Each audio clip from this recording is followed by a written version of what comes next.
Vamos lá, falar um pouquinho sobre prestação de contas, conceitos e base legal. Por que é importante isso? Né? Por que prestar contas é importante, meu amigo? Principalmente quem vai ser o ordenador de... Eu estou pegando no pé dele, né?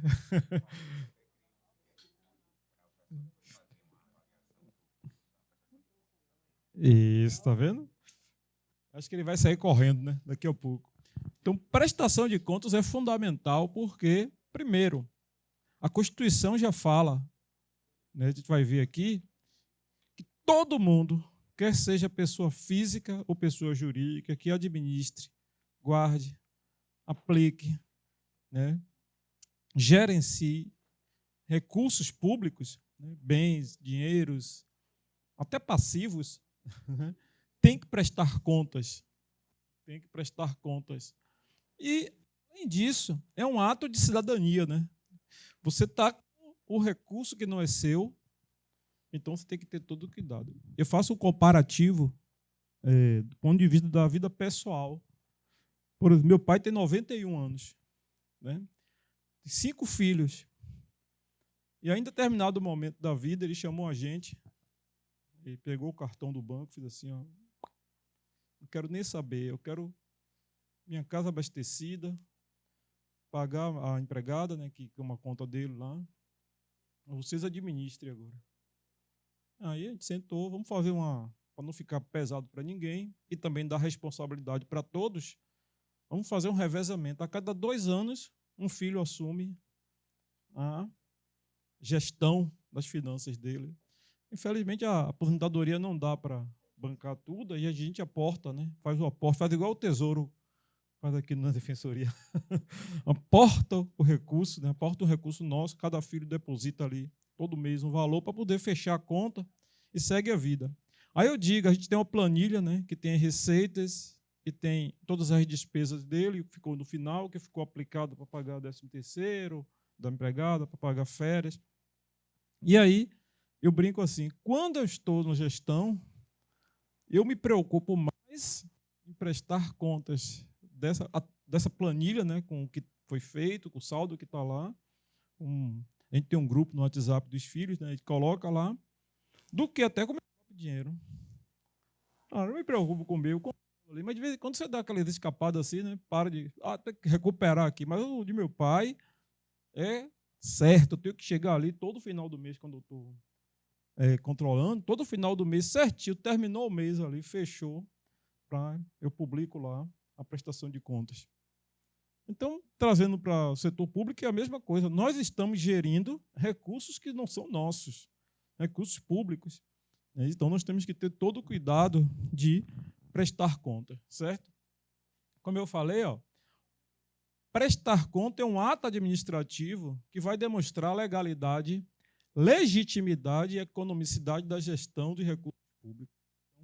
O gestor, né, o ordenador de despesa, o gestor do órgão, da entidade, ele precisa estar atento a isso, porque ali é a fotografia do que foi que ele fez ao longo daquele exercício, ao longo daquele mês, se for o caso, ou uma tomada de conta especial em função de alguma atividade.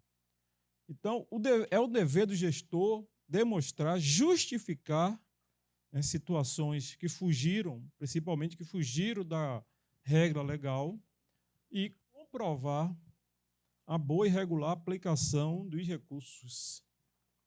Como eu falei, a base legal, a Constituição Federal, artigo 70 a 75, a Lei de Responsabilidade Fiscal, que nos artigos 48 e 49 trata da transparência, nada pode ser escondido no setor público, nada. A gente não pode fazer nada ali escondido, como acontecia, né? Acontecia muito aquelas votações no Congresso, que era na calada da noite, né? Na calada da noite aconteciam as votações impopulares, que aí acontecia, ninguém gritava e ficava por isso mesmo. E o MCASP diz, evidenciação principalmente contábil daquilo que foi feito.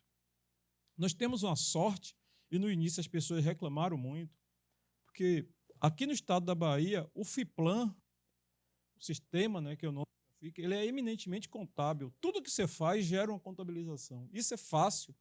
Quando você faz isso, é fácil de rastrear, porque está lá na contabilidade. É só você extrair a informação e gerar relatórios. Então, o pessoal reclamou, mas tudo contabiliza, aí falta saldo. Eu quero fazer uma coisa e falta saldo. Se está faltando saldo, é porque dentro do fluxo, alguma coisa não foi feita. Porque, normalmente, um fluxo ele vai alimentando contas contábeis que serão utilizadas no fluxo posterior, na ação posterior. Se você tenta fazer, e o pessoal zangava, eu fui fazer aqui e faltou saldo, falta de saldo na conta tal. O que é que precisaria ser feito antes?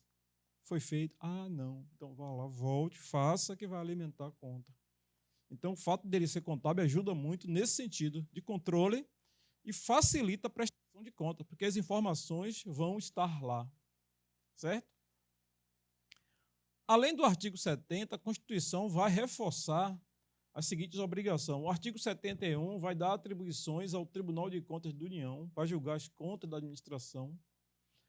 Aí, eu falo da Constituição Federal, vai estar sempre voltada para a questão da União, mas esses artigos relativos à prestação de contas e transparência, eles foram replicados nas constituições estaduais e foram replicados nas leis orgânicas municipais. Então, segue praticamente a mesma linha, certo? O 74, que obriga a criação de controle interno, aqui, né?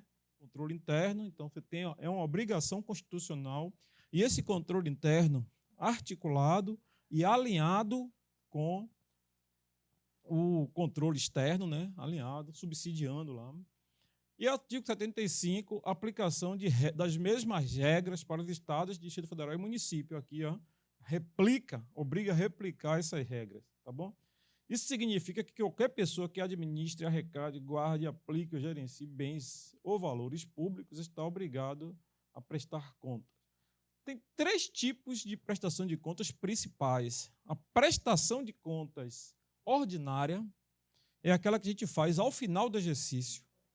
Chega no final do exercício, você tem que levantar as demonstrações contábeis, tem que fazer os relatórios de inventário e tudo mais, e encaminha para os órgãos de controle, né, para a Assembleia Legislativa, no caso da Bahia, e para o Tribunal de Contas, que é o primeiro passo.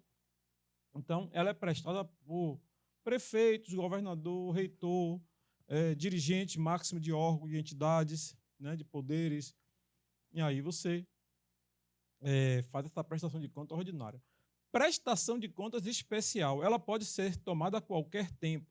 Por exemplo, se houver uma denúncia, né, que houve malversação de recursos públicos em determinado convênio, quem está ali, né, na atribuição de fiscalizar, por exemplo, se for um convênio estadual com uma prefeitura, aí o Tribunal de Contas do Estado pode, a qualquer momento, exigir a prestação de contas. Se for um recurso federal, o órgão federal, a entidade federal que aportou o recurso, pode exigir, o TCU pode exigir, a Controladoria Geral da União pode exigir prestação de contas especial. Então, por isso que eu disse no início, gente, prestação de contas é só no final do ano? Não. Você tem que se preparar com toda a documentação comprobatória de forma organizada para que a qualquer momento que chegue uma notificação para você prestar conta, você só organizar tudo e mandar, certo? Então, não fique pensando só nisso. Prestação de contas parciais, né? O parcial durante o exercício para controle interno de programas. Então, o seu controle interno pode solicitar, olha, eu quero acompanhar essa situação, esse programa, eu vou solicitar uma prestação de contas. Aí a gente se reta, né? Rapaz, tanta coisa para fazer, esse pessoal do controle interno são seus parceiros, eles estão justamente preocupados em fazer com que a coisa seja correta, para que na prestação de conta ordinária no final do ano saia tudo bonitinho, certo? Então, não fica com raiva dos controladores. Todas devem conter documentos contábeis, relatório de execução, justificativas e comprovações legais. Então, essa é a ideia. Qual é a relação da prestação de contas com a execução orçamentária financeira e patrimonial? Bom, execução com base, como a execução como base da prestação de contas. Então, eu não posso prescindir de ter as informações de toda a execução, claro, de forma resumida, na minha prestação de contas. Então, ela vai ser a base. Ela deve espelhar fielmente a execução orçamentária, financeira e patrimonial. Sem execução documentada, não há o que prestar contas. Não há como comprovar o que foi feito. Então, se você simplesmente executa sem ter a documentação comprobatória, a nota fiscal, o contrato, tudo certinho para você anexar lá na prestação de contas quando for exigido, você não tem como prestar contas. Você não vai... Não é que o órgão acha que você é um mentiroso, né, o órgão de controle ali, quem está fazendo o controle. Porque a lei exige, né, que você tenha documentação comprobatória. E aí você pode dizer, não, eu gastei certo, eu fiz isso, mas se você não comprovar, não tem como ser acatado, certo? Do ponto de vista orçamentário, a execução orçamentária ela reflete, né, a execução da LOA, então, com base nas autorizações legais. Então, eu vou comprovar, jogar na prestação de contas o empenho. Não vou colocar empenho a empenho, mas posso colocar um relatório resumindo a questão de tudo que foi empenhado, tudo que estava previsto ou fixado, tudo que foi empenhado, o que foi liquidado, o que foi pago, né, na prestação de contas. Normalmente isso é colocado a partir do balanço orçamentário, que tem essa informação. O Tribunal de Contas nos chamou ano passado, esse ano ainda, dizendo o seguinte: Jacob, a partir de 2026, nós vamos exigir que a prestação de contas dos órgãos e entidades seja elaborada de acordo com a nossa resolução. Ou seja, eles vão ter que emitir a prestação de contas normal, as demonstrações contábeis de cada um e notas explicativas. Então, aqui, quando você elabora a prestação de conta, você anexa as demonstrações contábeis da Defensoria. Quem é que faz a prestação de conta aqui? Anexa. Coloca notas explicativas. Não, né? Não, geralmente não. É isso que ele está falando. Aí, o tribunal foi até ponderado no processo, que a gente conversou. Olha, deixa eu te falar uma coisa. Eu tenho certeza absoluta que a maioria mesmo, quase 100%, dos órgãos e entidades, inclusive dos outros poderes, não tem o costume de colocar nota explicativa. Se você for com tudo agora, o que vai acontecer é todo mundo está em descumprimento. Aí ele disse, então, peraí, vamos fazer o seguinte, vamos pegar um órgão, aí pegou o SUDESB, se eu não me engano, vamos pegar um órgão agora, em 2025, vamos começar a trabalhar com ele, para criar a cultura. E aí ele falou assim, vamos fazer o seguinte, 2026, a gente vai sair com orientação técnica de como montar a nota explicativa para todo mundo. Vamos trabalhar com calma para o pessoal ir se acostumar. Vamos possibilitar que eles consigam emitir as demonstrações contábeis em Excel, porque aí coloca lá a colunazinha para colocar o número da nota explicativa e vamos conduzir isso e vocês não cobrariam agora em 2025. Vamos deixar para o exercício de 2026. E aí a gente faz uma reunião com todo mundo só para tratar disso, que aí vai ser melhor para vocês, porque vocês vão ter realmente que auditar aqueles que não fizeram. Porque hoje, se você auditar hoje, você vai auditar, vai pegar todo mundo. Ninguém tem. Aí eles refletiram, então tem razão, vamos com calma. E aí, para 2026...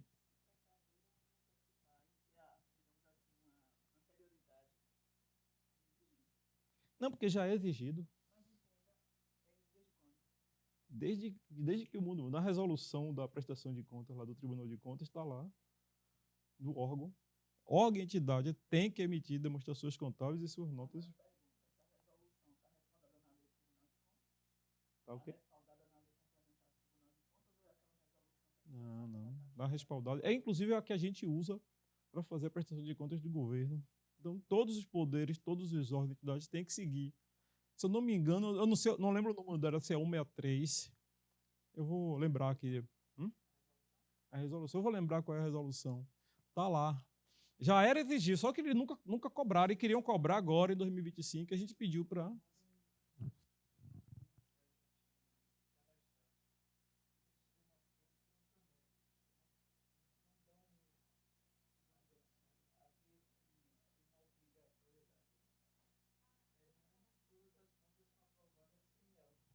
Não, é isso. Eles...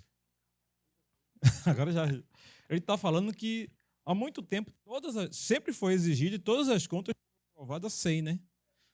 Eles nunca cobraram. Eles passaram, fizeram vistas grossas mesmo. Estava lá a exigência. Você mandava a demonstração contábil, que saía do FIPLAN e estava acatado, estava resolvido o problema. Hoje eles querem avançar na auditoria financeira. Então, vão começar a cobrar. Só que aí a gente ponderou e vamos com calma agora, para que em 2026 a gente trabalhe com todo mundo, para aprender realmente a fazer, para fazer um negócio bem feito, né? E aí eles vão ter menos trabalho. A gente vai estar atendendo a norma e eles vão ter menos trabalho, porque vão pegar exatamente quem não emitiu. Oi? Eu vou lembrar depois. Detalhamento das despesas, natureza, função, programa, fonte de recurso. Isso tem naqueles anexos da Lei 4.320. Erros comuns. Gastos sem dotação adequada. Então, isso não pode acontecer. Classificação incorreta da despesa. Descompasso entre o empenhado e o executado. Então, tem que estar atento para não deixar isso acontecer, certo? Com a questão da execução financeira, o que é que impacta a prestação de conta? Principalmente a movimentação real entre entradas e saídas de recursos. Porque no balanço financeiro e no DFC, você vai ter lá a receita arrecadada, o que foi empenhado e pago, operações intra-orçamentárias. E a grande questão aqui no financeiro é a questão que pega mesmo as pessoas, é a questão da conciliação bancária. Você sabe disso, né? É obrigatória, você tem que comprovar exatamente o que existe na conta contábil, está refletindo, o saldo da conta contábil está refletindo o que está na conta bancária, ou, caso haja um descompasso, você tem que justificar o descompasso. A gente brincava muito, quando se emitia muito cheque, o que acontecia? A gente emitia o cheque, baixava a razão da conta na contabilidade, só que o cheque demorava uns dias para ser compensado.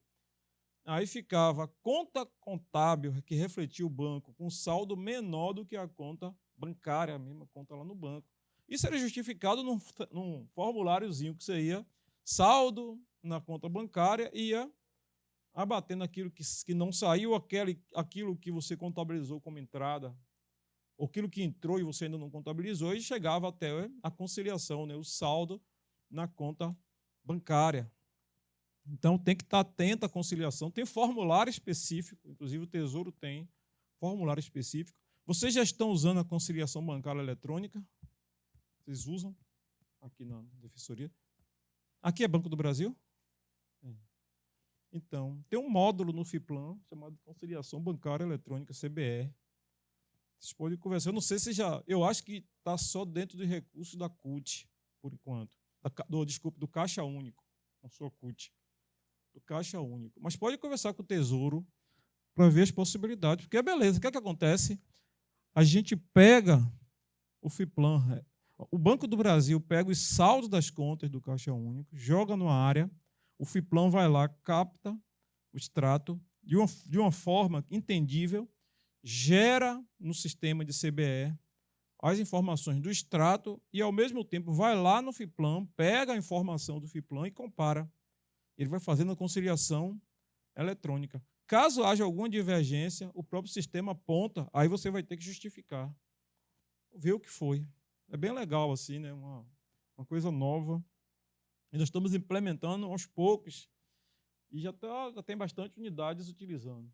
A prestação de conta deve conter os extratos, saldos bancários, comprovantes de momento. Você está olhando para cima porque eu estou olhando aqui. Certo? Tem que ter tudo lá. E do ponto de vista patrimonial, A prestação tem que acompanhar as variações do patrimônio público. Normalmente é o balanço patrimonial e nas demonstrações complementares, tipo DVP, DMPL, quando é utilizado. A questão de aquisição de bens, aumento de ativos ou baixa de bens também. Obrigações no passivo, isso é patrimônio, então tem que estar lá. Despesa de exercícios anteriores, que impactam diretamente o patrimônio líquido. Então, quando a gente fala de patrimônio, tem que avaliar a capacidade financeira e fiscal do ente. Se houve, se está havendo efetivamente transparência nas questões patrimoniais e se os valores estão atualizados. A gente, no setor público, esquecia um pouco a questão patrimonial, certo? A gente se preocupava muito com a execução orçamentária e financeira. Então, o patrimônio ficava lá, não depreciava, não fazia reavaliação. Hoje, as novas normas de contabilidade, alinhadas às normas internacionais, elas estão exigindo isso. E está havendo uma migração forte. Principalmente, os órgãos fiscalizadores estão atentos mais a essa questão, estão buscando olhar com outros olhos agora a prestação de contas, tentando fomentar para que os órgãos e entidades realmente se preocupem com o patrimônio do ente. Por exemplo, a gente não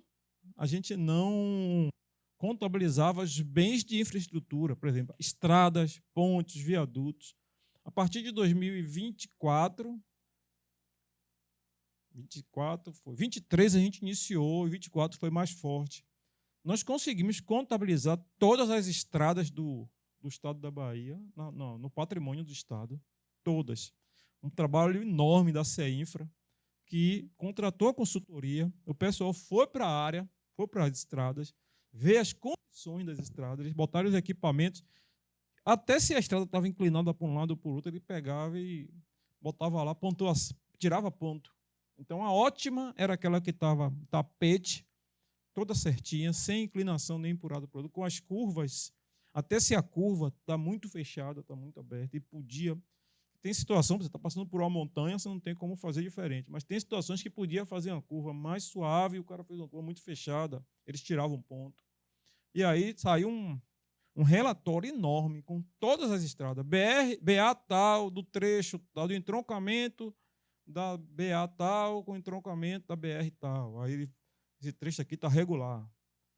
Da BA tal, está ótima. E aí, a partir disso, eles descobriram uma forma de precificar do DENIT, aplicar a metodologia, e hoje você tem lá contabilizado mais de 9 bilhões o valor das estradas com sua depreciação, etc. Peraí, parem. A menina está ali com o microfone na mão, não pode ver ninguém levantar a mão, que ela sai correndo, pulando mesa. Professor, bom dia. Quando privatizou essas do Bahia Norte aqui, 093, parafuso, esse aeroporto, já tinha esse mapeamento bonitinho assim? Não tinha, foi feito e foi identificado, não é privatização, é concessão. Isso. As estados, aí nós separamos na contabilidade malha rodoviária, estradas e estradas concedidas.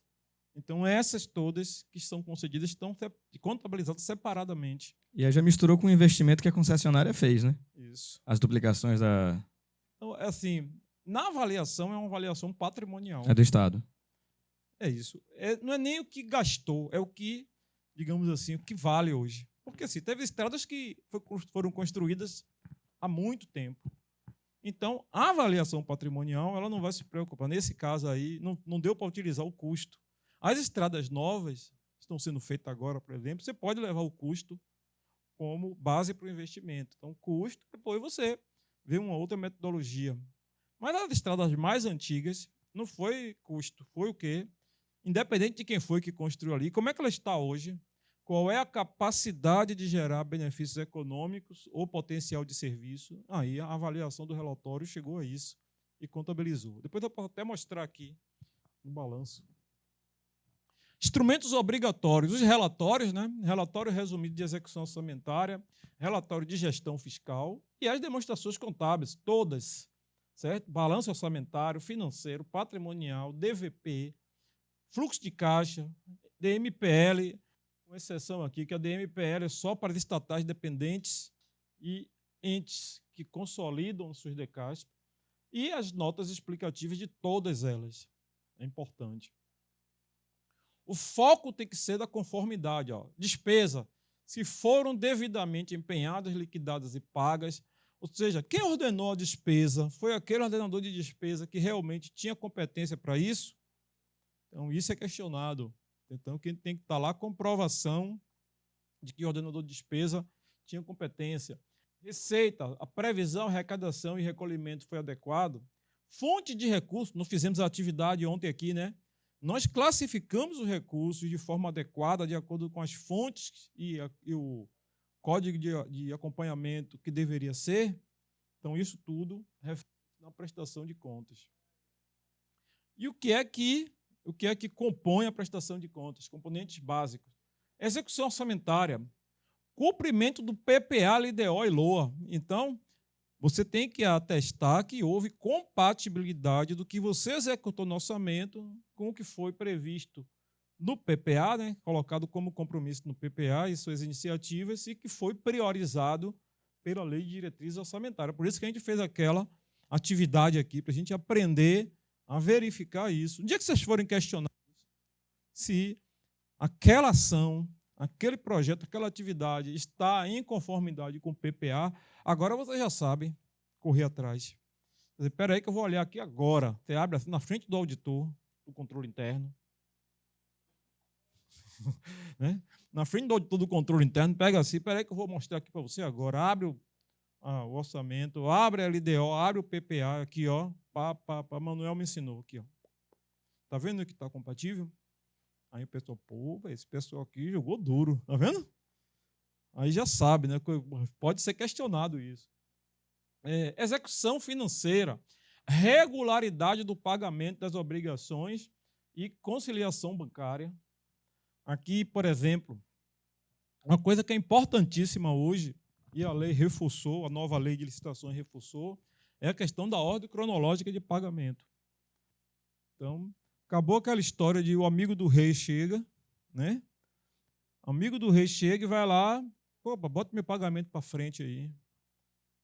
Não, você tem que seguir estritamente a ordem cronológica. A ordem cronológica, nós temos hoje,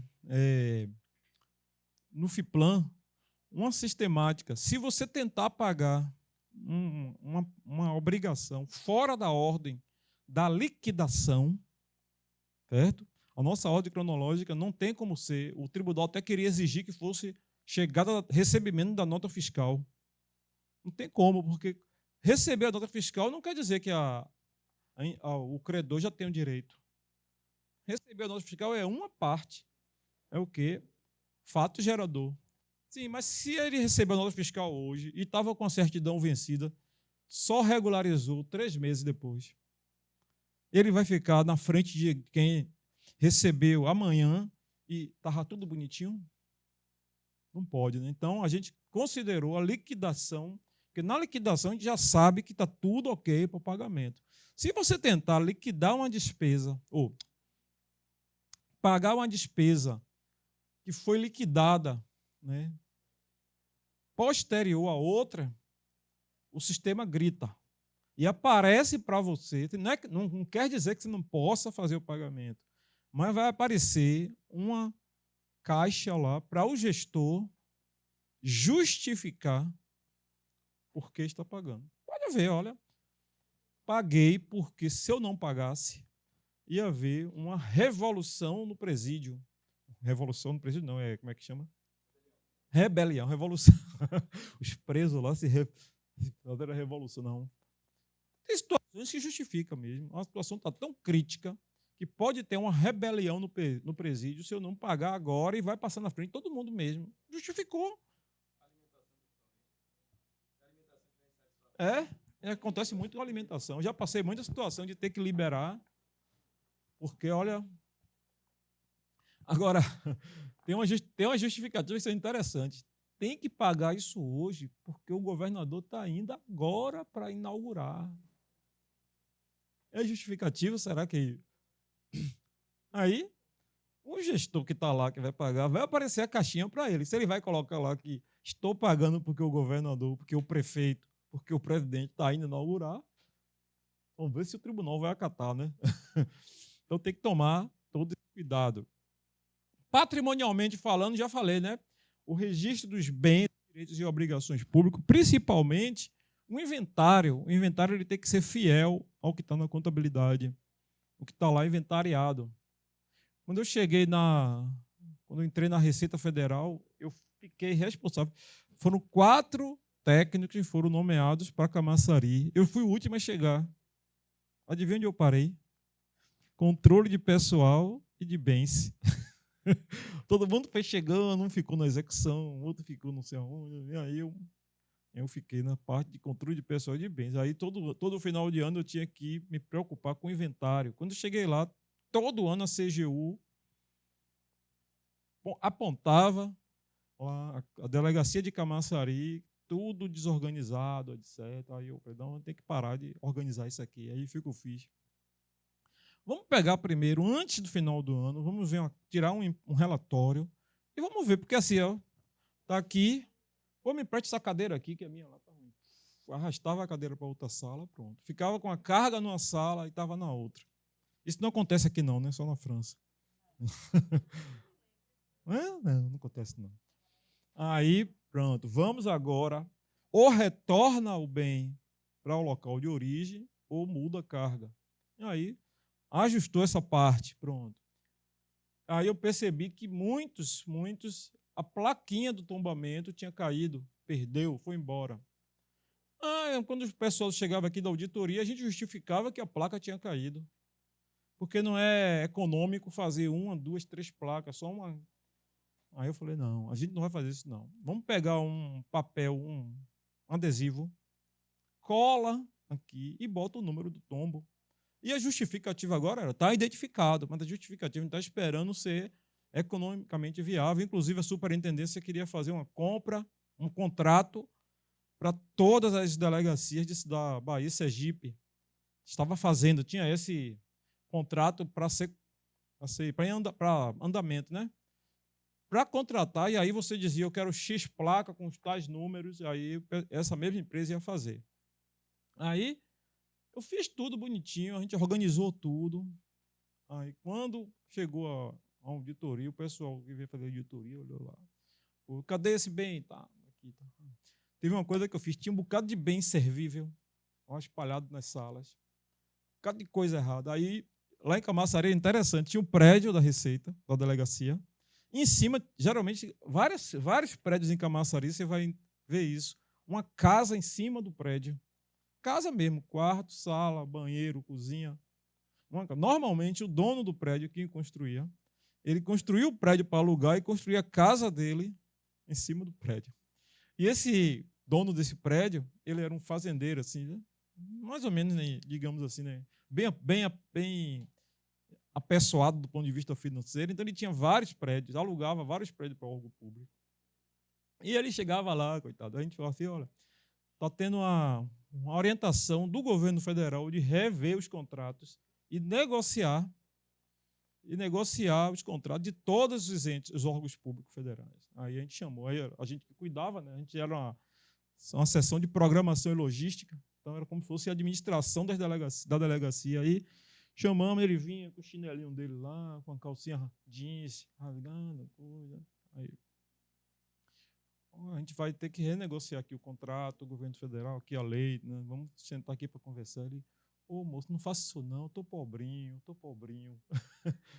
Eu falei, não, é uma determinação, assim, ou a gente vai renegociar aqui, ou a gente vai procurar outro prédio para alugar. Aí ele, não, desconversou lá, eu volto aqui, não sei o que lá. Aí daqui a pouco eu e meu colega saímos em Camaçari, procurando prédio para alugar. Olhava, aí como cidade pequena, né? Relativamente pequena, todo mundo sabe de tudo, chegou no ouvido dele, eu falei, no outro dia ele estava lá, vamos renegociar. Aí renegociamos. Aí eu peguei essa casa que estava lá em cima, mandei limpar todo, tirei tudo. E antigamente o pessoal almoçava no corredor, assim, tinha uma mesinha lá, um micro-ondas, almoçava ali naquele corredor. Aí eu falei, vamos fazer uma coisa aqui, tira tudo. Separei um quarto, 2 quartos lá da casa, mandei tirar, chamei o pessoal de TI, olha aqui esse material de informática, o que é que ainda presta, pode recuperar, o que é que não presta, eles separaram, aí o que ainda prestava, eu comprei pallet, coloquei, botei em cima. Mesa, cadeira, tudo, eu chamei o pessoal, vamos ver o que é que ainda dá para consertar, para a gente, ou então o que não serve mais, e separou também, botei. O resto, a gente fez um termo, pedi para o delegado fazer uma portaria de nomeação de comissão, e aí a gente fez um termo de doação, chamou lá, doou tudo.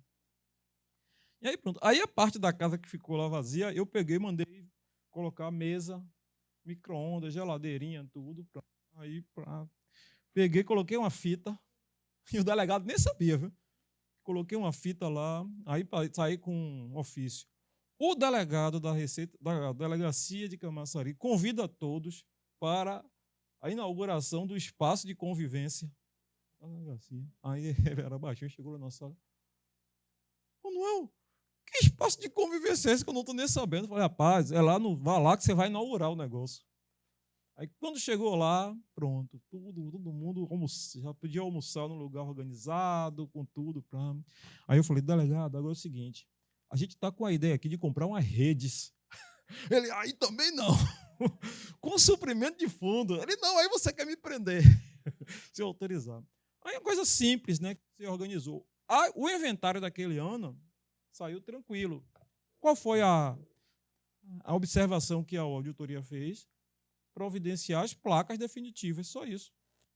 Estava tudo identificado. Então, coisa simples, colocar um adesivo salvou a auditoria em relação ao inventário, certo?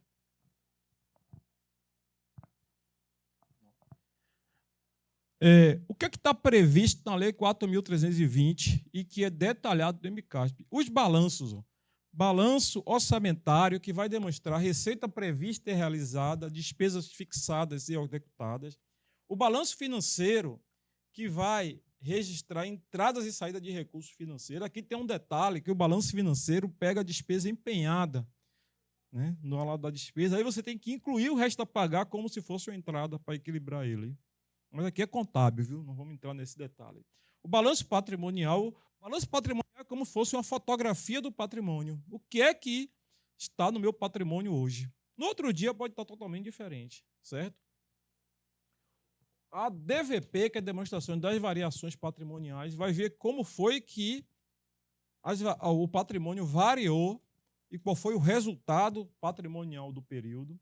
Fluxo de caixa, que ela é mais firme, porque ela mostra o que foi efetivamente pago e o que foi efetivamente recebido. DMPL, que não é obrigatório para todos, e notas explicativas. Existe hoje, e aí vocês têm que estar atentos,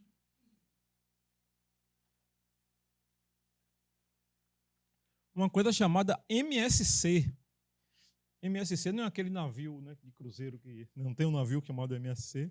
Eu tinha um amigo contador que ele se aposentou, aí ele disse assim, agora a única MSC que eu quero agora é essa. Aí botou a foto lá do navio de cruzeiro lá, né?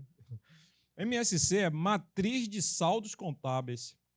Hoje, toda a informação contábil dos entes, dos mais de 5 mil municípios, dos estados e Distrito Federal e do governo federal, vai para a STN através da matriz de saldos contábeis. É como se a gente tivesse a obrigação, não, a gente extrai as informações contábeis do FIPLAN, dentro do próprio FIPLAN, gera um arquivo e aporta na matriz de saldos contábeis e manda para o Tesouro Nacional todo mês. Todo mês vai a MSC mensal e no final do ano, além de a de dezembro, vai a de encerramento do exercício. Então, alinha contabilidade, orçamento e finanças, porque quando o Tesouro Nacional recebe essa informação, ele consegue gerar um balanço geral da federação.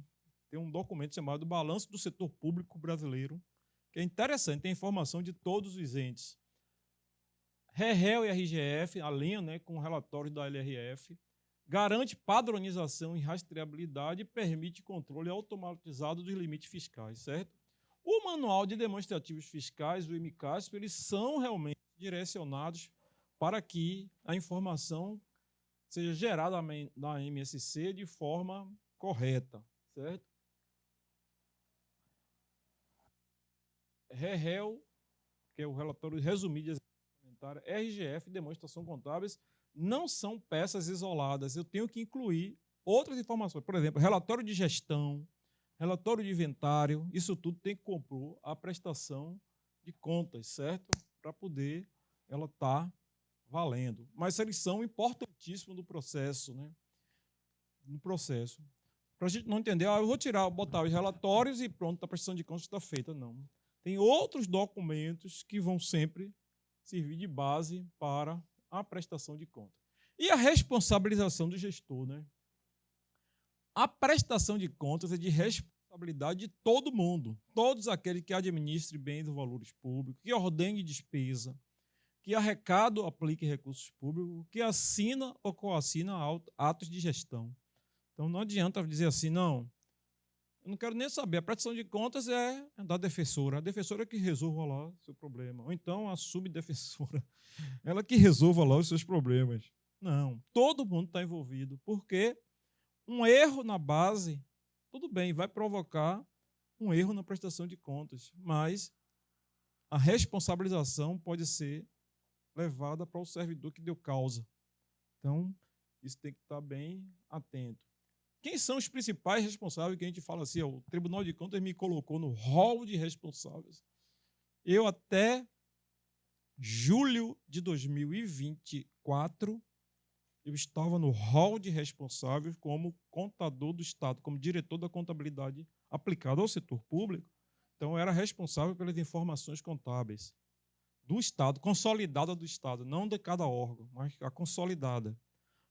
Mas, a partir dessa data que eu pedi a exoneração do cargo, e coloquei um amigo meu lá, né? Até que eu sou amigo, né? Fica aí. E fiquei como assessor dele. Eu não estou mais no rol de responsável. Estou no rol de responsável até julho de 24. Então, em 2025 todo, eu já não apareço lá no Tribunal de Contas no rol de responsável. Quer dizer que isso me dava algum medo, alguma coisa? Não, porque eu sabia o que estava fazendo, tinha o controle do que eu estava fazendo, eu dominava o que eu estava fazendo, então eu até discutia, não discutia brigar, né? Eu rebatia muitos apontamentos do Tribunal de Contas com base naquilo que eu conhecia. Ia lá e ele questionava, isso aqui eu não concordo. Ia lá, fazia meu relatório e respondia.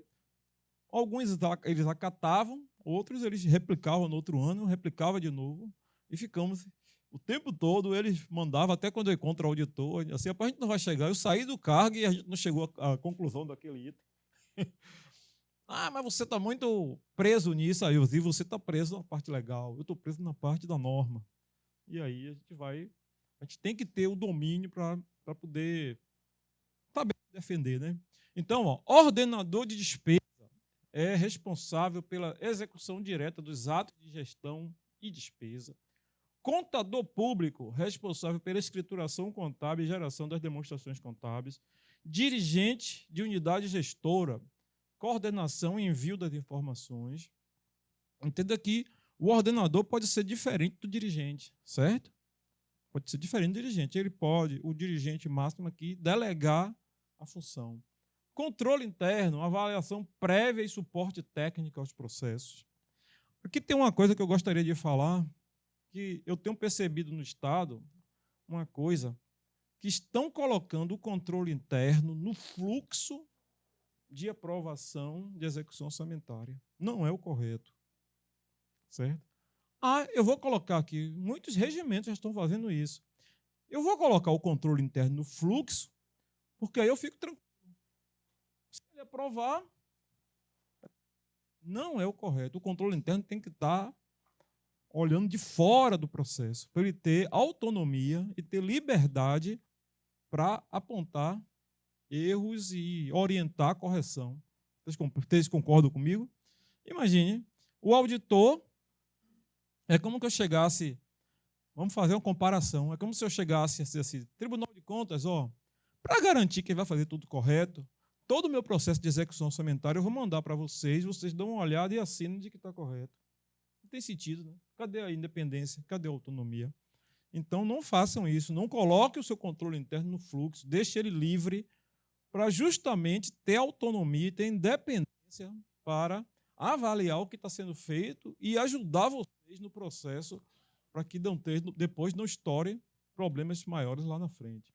Dirigente máximo de poder de órgão é que vai encaminhar formalmente a prestação de contas consolidada. Então, as suas unidades gestoras vão fazer suas prestações de contas e aí o dirigente máximo aqui da Defensoria é que vai encaminhar para o Tribunal de Contas. Tá certo? Em muitos casos, a responsabilidade é solidária. Como eu falei, né? O agente público está envolvido no processo. Se o contador omitiu informação e o gestor assinar a prestação de contas sem conferência, ambos podem ser responsabilizados. Certo? Então tem que ficar atento a isso. O gestor responde pelo mérito dos atos, o contador pela fidedignidade da técnica contábil. Por isso, o controle interno eficiente e a qualificação das equipes são essenciais. A qualificação que vocês estão fazendo aqui agora, né? É essencial para você fazer a coisa correta, certo? Tem um muito obrigado ali, mas não acabou não, viu? É porque eu inverti a pauta. Essa parte ia ficar depois da atividade 3. Aí eu vou agora fazer, estava esperando encher a sala para fazer a atividade 3, né? Eu vou distribuir aqui. Como é que vai funcionar a atividade prática? Eu tenho 10 situações da vida real. Eu vou distribuir para as equipes. Vocês vão estudar a situação, vão identificar erros e vão trazer soluções. Chegou assim, primeiro ela queria falar comigo. Espera aí que você fala tão baixinho. Se precisar de ajuda para distribuir, eu vou pegar aqui, certo? Aí, vocês vão apresentar aqui, certo? Apresentar aqui. Ele já fez uma cara assim. Porque se você for convidado para apresentar um relatório para a defensora, você tem que estar preparado, né? Não é isso?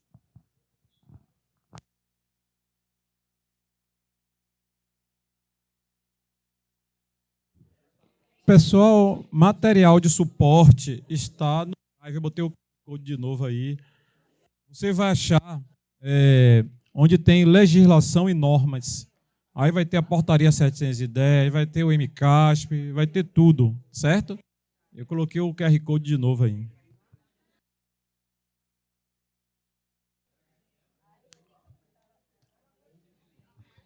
Agora, resolver os problemas. Equipe 1, situação específica 1. Quem ficou? A equipe 1, ela vai ler o caso e vai dar as respostas esperadas. Oi, gente, todo mundo já me conhece, eu sou Lenice, sou da Diretoria de Planejamento e Orçamento, e vim aqui trazer para vocês a situação específica do caso 1. Em janeiro de 2025, né, esse ano, durante a análise dos pagamentos do exercício anterior, a Secretaria Municipal de Obras de um determinado município identificou uma ocorrência atípica. Em 28 de dezembro do ano anterior, foi realizado um serviço emergencial de desentupimento da rede pluvial, que foi solicitado verbalmente pelo gestor da unidade. Em razão do risco iminente de alagamento de vias públicas e danos a equipamentos públicos, o gestor tomou essa decisão de fazer o serviço rápido, sem nenhuma documentação prévia. O problema é que não houve emissão do empenho, né, para a despesa. Se não houve emissão do empenho, provavelmente também não houve emissão da DOD, que é o documento prévio ao empenho. A contratação foi feita de forma imediata, sem o trâmite formal, legal, como eu já falei, sem a reserva da dotação orçamentária e sem registro da motivação da urgência em processo administrativo SEI. O prestador, né, que foi solicitado, ele prestou o serviço prontamente diante da situação emergencial relatada pelo diretor da Secretaria de Obras do município e foi feita a conclusão do trabalho. Logo em janeiro mesmo, quando o trabalho foi feito em dezembro, em janeiro ele emitiu nota fiscal, mandou para a Secretaria de Obras e o responsável pela tesouraria emitiu uma ordem de pagamento para que o pagamento fosse feito, sem o correspondente registro contábil do empenho e sem a formalização da despesa no exercício em que o fato gerador aconteceu. Bom, qual a análise da nossa equipe? A gente constatou o seguinte: a classificação dessa despesa ela é na 39, porque é um serviço, muito provavelmente de pessoa jurídica, né? Aqui não fala se foi pessoa física ou jurídica, mas a gente levou em consideração pessoa jurídica, porque é uma empresa, então o elemento é o 39. A base legal normativa aplicável está regulamentado no MCASP, na Lei de Responsabilidade Fiscal, 4.320/64. O risco da classificação incorreta é apontado porque o gestor ele responde junto ao Tribunal de Contas, aos órgãos legais, ao controle interno também, que deveria ter, não sei se foi o caso de chamar a atenção, enfim. Então, o que é que a gente apurou aqui? O empenho deveria ter sido feito prévio ao serviço. Não foi. Por que não foi? Muito provavelmente porque o gestor ele não tinha um contrato de prestação de serviços. Está falhando o microfone, né? Ele não tinha um contrato de prestação de serviços na Secretaria de Obras dele. Então, quando aconteceu o fato, ele de imediato quis resolver o problema, correu lá, chamou a empresa e a empresa foi e prestou o serviço. Então, uma falha gravíssima. Ele tinha que ter um contrato de prestação de serviço já prevendo uma necessidade futura. A outra questão só um momentinho que eu estou lendo, tá, gente? Estou aqui com a minha pesquinha. Outra situação grave, não foi feito o processo formal. Ele trabalhou o tempo todo com a questão verbal. Não se admite nada verbal no serviço público. As coisas têm que ser amarradas, têm que ser documentadas, precisam ser comprovadas, precisam ser justificadas.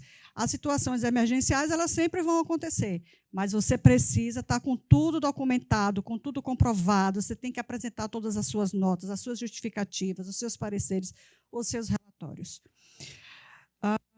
Como eu já falei antes, o empenho é feito para que qualquer despesa que vá acontecer, você tem que ter o empenho, que é a reserva do valor que você vai pagar quando dá a execução do serviço, quando dá a apresentação da nota fiscal.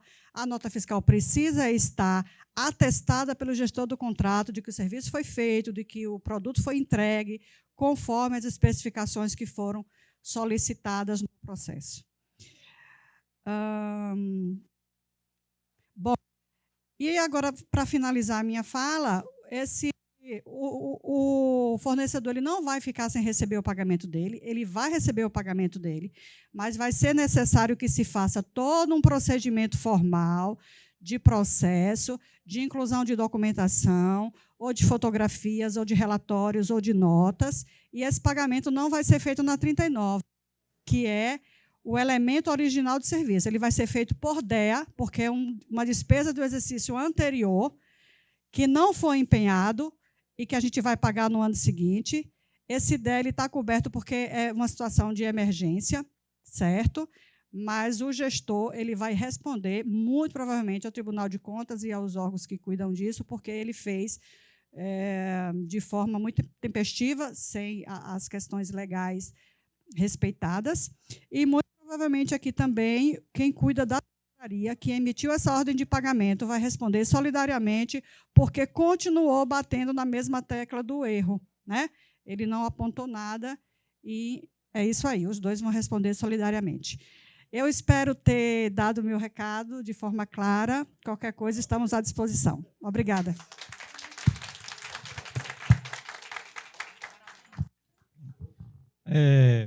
Observe aqui, né? Seu computador, vou ficar para mim. Né? Observe uma situação, né? Uma tomada de decisão de um gestor, quanta situação envolveu e quantas pessoas foram envolvidas na situação que pode vir a ser responsabilizada. Né? Tem que tomar esse cuidado. Parabéns, viu? A análise foi muito boa.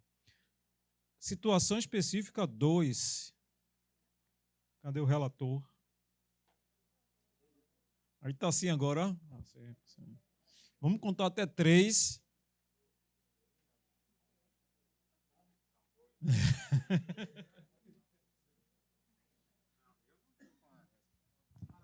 Então, a nossa equipe ela é muito democrática e nós teremos 2 relatores. Eu vou ler o caso e Silvio e doutor Ciel vão trazer aqui a resposta.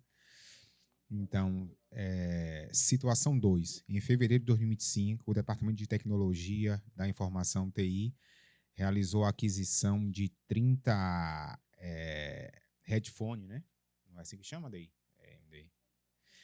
Headset, obrigado. Destinados a equipar as estações de trabalho utilizadas nos treinamentos remotos promovidos pela Escola de Governo Municipal.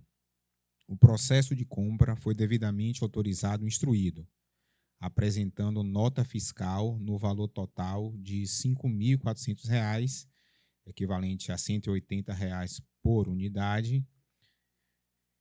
Durante a análise técnica, o setor responsável emitiu parecer informando que os equipamentos possuem estrutura plástica leve, suscetível a desgaste natural e a uma vida útil estimada em menos de 2 anos. Considerando o uso frequente e as condições de conservação típicas de equipamento de escritório, no momento da contabilização da despesa, surgiu a dúvida: como classificar o gasto corretamente? Embora se trate de bens corpóreos e individualmente individualizáveis, o valor unitário é baixo e a durabilidade é inferior ao padrão mínimo exigido para o reconhecimento como ativo imobilizado. A equipe contábil, portanto, precisa decidir se a despesa deve ser registrada como material de consumo ou como material permanente, considerando os critérios do MCASP e da NTB, ativo imobilizado. Agora os demais relatores vão assumir aqui o posto.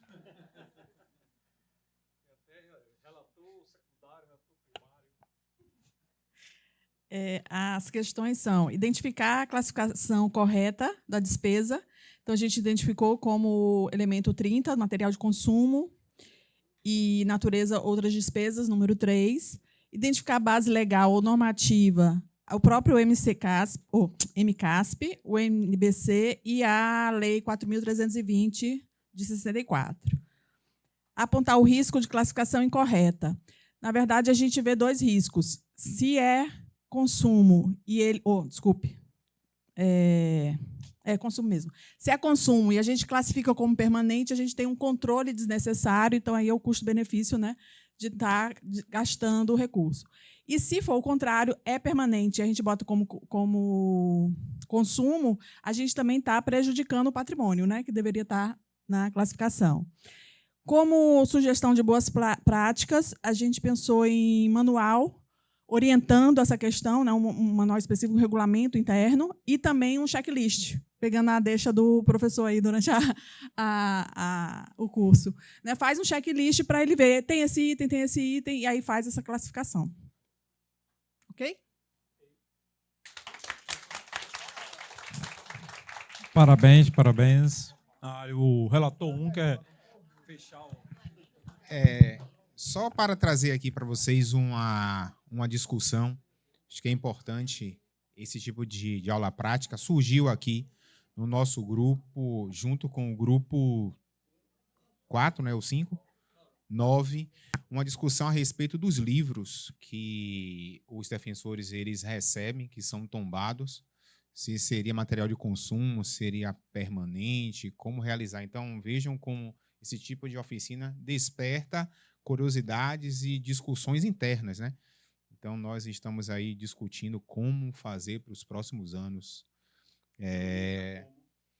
Pois é. Aí, o que nós discutimos aqui, só para compartilhar com vocês esse ponto. O setor de patrimônio informou, se o defensor recebe e não tomba, seria material de consumo. Agora, se tombar e ficar na biblioteca, seria de material permanente. Atualmente, o defensor recebe na modalidade de comodato. E aí, sendo material permanente e estando incomodado, como fazer o inventário? É uma discussão que surgiu. Então, vamos aproveitar o professor aqui para uma consulta institucional. Vamos esclarecer de uma vez por todas a questão de livros. Livros adquiridos, por exemplo, para uma biblioteca pública, adquirida ali para a Biblioteca Central, Monteiro Lobato, que for, né? Que for pública, né? É material de consumo, certo? Qual é a justificativa? Vai ter tantas idas e saídas, a fragilidade, etc., não justificaria classificar isso como material permanente. Livros adquiridos para biblioteca do órgão é material permanente. Pronto. Diferença de classificação em consumo permanente se dá nessa situação. Consumo, né, se for para pública, permanente se for para a biblioteca do órgão. Agora, a situação do controle do livro. Mesmo sendo material permanente, não necessariamente eu preciso tombar o livro. Ou seja, chegar lá e colocar uma plaquinha, etc, etc. Eu posso fazer o controle, porque o pessoal fala controle por carga, controle por sistema alternativo, ter um sistema, ter até uma planilha mesmo, que for o caso, dependendo da quantidade, e ter esse controle do livro que foi adquirido, edição, toda a descrição e com quem está. Então, não necessariamente precisaria tombar. Não? Assim, ó, o livro não é do defensor, é do órgão. Então, não pode também assim, o defensor comprar e não tombar. Não é dele. Quem está pagando aqui pode ser uma situação, tem várias situações. Uma é, olha, defensor, compre o livro, é seu, e você vai ser indenizado por isso. Vai receber uma indenização pelo gasto, não tem auxílio paletó, auxílio isso, auxílio aquilo outro, pronto. Isso aí não há o que discutir. O livro é do defensor, ele está sendo incentivado a adquirir livro para ter situações de melhorar a sua ação, etc., mas o livro é dele, e ele vai ser indenizado. Você precisa se vestir bem, auxílio paletó tem, viu? Esse negócio aí nos tribunais, não sei o que lá, aí ele é indenizado, mas o paletó não é do órgão. Então, tem essa situação. A outra situação é, nós, órgão público, vamos adquirir os livros. Então, esse livro é do órgão, então não é do defensor. Está cedido ali para o defensor usar, mas é do órgão. E esse controle, no caso, precisa ser feito, né? Incorporar a biblioteca lá, fazer algum tipo de registro e direcionar para quem é que está utilizando o livro. Certo? Então, não tenha dúvida que é material de permanente, porque não é para a biblioteca pública. Diga.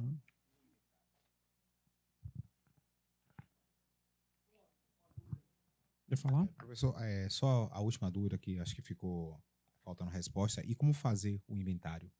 Não é isso. O inventário, aí você tendo esse controle de com quem está, aquela pessoa responsável. Aí as normas internas vai determinar. Como é que eu vou provar, por exemplo? Você vai dizer assim, olha, imagine o defensor tem 20 anos, já adquiriu mais de 500 livros, vamos fazer um inventário. Aí o cara vem aqui com um caminhão de livro, não tem nenhum sentido, né? Tá com ele. Pode acontecer o seguinte, olha, chega um defensor novo e tem 20 livros do mesmo tipo. Aí o defensor, eu quero comprar o livro tal. Olha, já tem 2 anos, esse livro não sofreu nenhum tipo de alteração, não teve atualização. Já tem 2 anos que um defensor X solicitou a aquisição desse livro. Vamos chamar ele. Ó, você deve ter utilizado, você pode devolver para esse. São gestão interna do órgão, entendeu? Como é que eu vou fazer isso? Vai ter que sair o normativo e dizer, não, a gestão do livro é essa. O inventário está lá com a carga, está direcionado, é uma coisa tão... Imagine se você... Todos os defensores agora vão ter que fotografar o livro, não tem sentido, né? Que falta de confiança danada. Ou então vai ter que sair arrastando aqui uma mala de livro para chegar aqui e provar que existe o livro. Não, também não vai fazer sentido. Mas tem que ter uma espécie de controle lá, a lista com microfone ali para... Você quer falar? Espera aí que ele vai falar primeiro.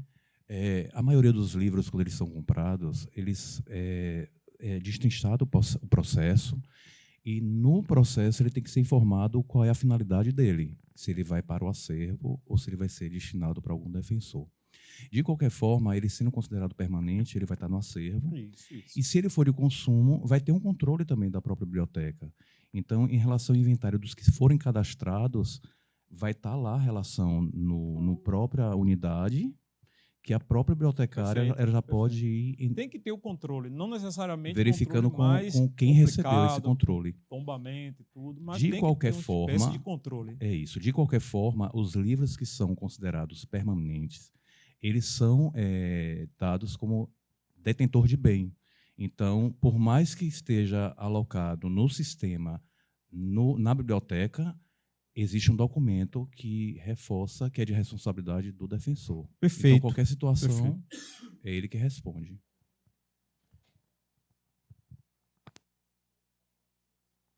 Agora o amigo quer falar ali, ó. Fala aqui nesse daqui, ó, para sair na gravação. Bom dia. Bom dia, professor. Só uma dúvida. O livro ele pode ser doado, a depender do quantitativo e em um determinado tempo, pode ser doado? E aí, uma dessa comissão? Perfeito. Pode doar tranquilamente. Agora faz todo o processo de doação, né? Faz uma comissão para avaliar os livros que você doado, levantar tudo e escolher a instituição. Perfeito. Uma instituição, por exemplo, pega uma faculdade pública com poucos recursos, ou então uma faculdade até particular também com poucos recursos, e doa. Equipe 3, para a gente não... Situação 3, cadê? Quem é o relator?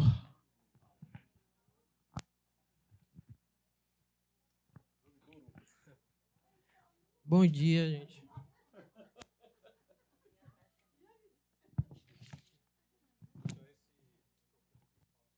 Pronto, então, situação 3.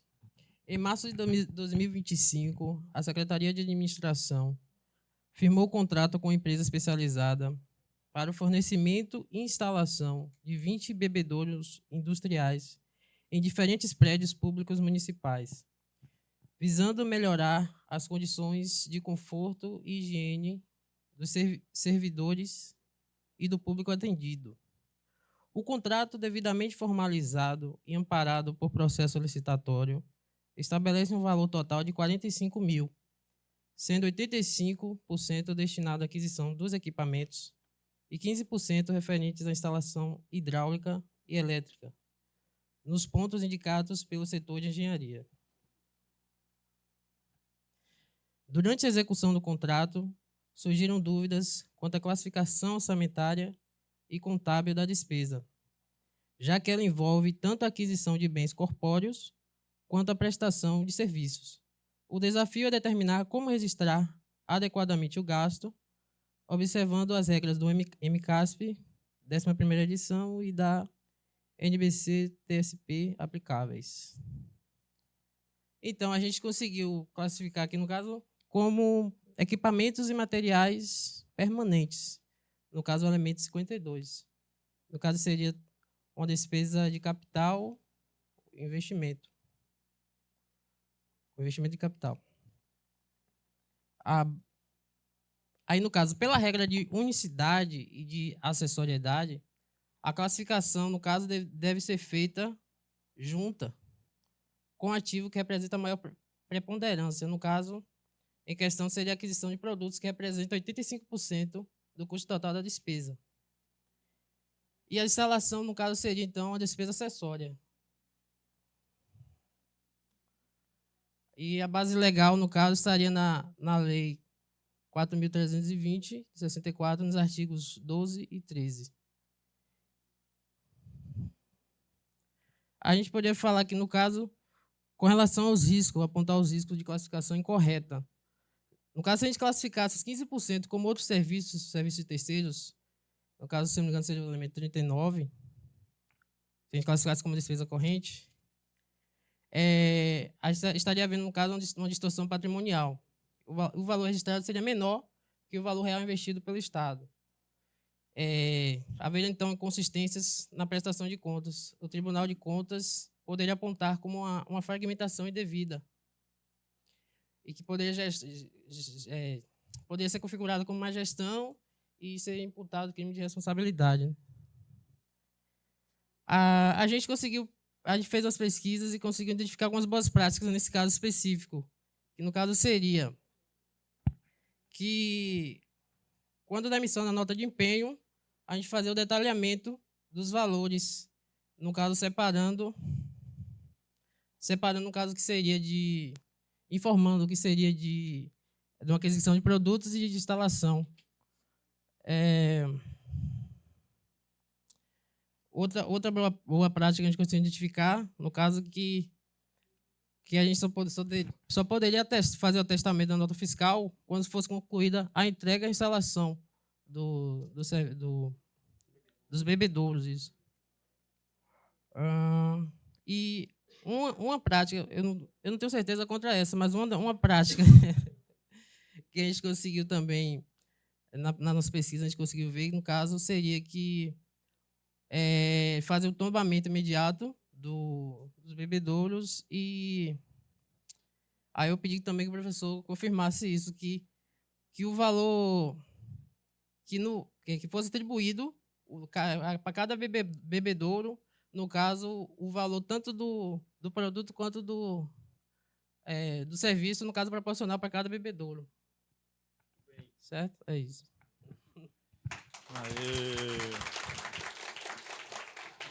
Aqui ele foi muito feliz na questão da regra da preponderância.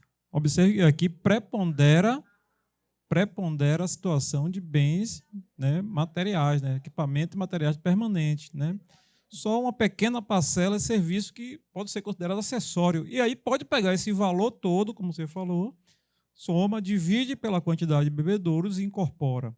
Agora, se fosse uma situação em que 50%, 55% fosse material e 45% ou 50% fosse serviço, aí qual seria a boa prática? Chega para a empresa, chega no contrato, exige que ela emita uma nota fiscal dos bens e uma nota fiscal de serviço.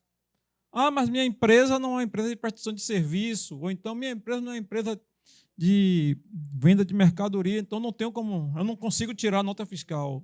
Consegue. Nota fiscal avulsa. Certo? Se eu quiser tirar uma nota fiscal de venda, eu falei aqui, não foi? Eu vou na Cefaz Estado e emito a nota fiscal avulsa de material. Se uma empresa de material precisar tirar uma nota fiscal de serviço, vai na Cefaz Salvador, se for daqui, e emite a nota fiscal de serviço. Então não tem essa, porque as empresas não querem ter o trabalho, certo? E depois você se enrola na questão. Esse caso não, porque a preponderância realmente foi material permanente. Equipe 4.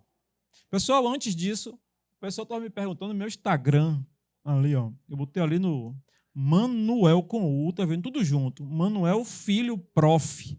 Quem quiser me seguir, eu não sou novela não, mas pode me seguir. Certo? Equipe 4. Cadê? Oh, 2 relatores, hein? Eita. O negócio deve ser complicado, viu?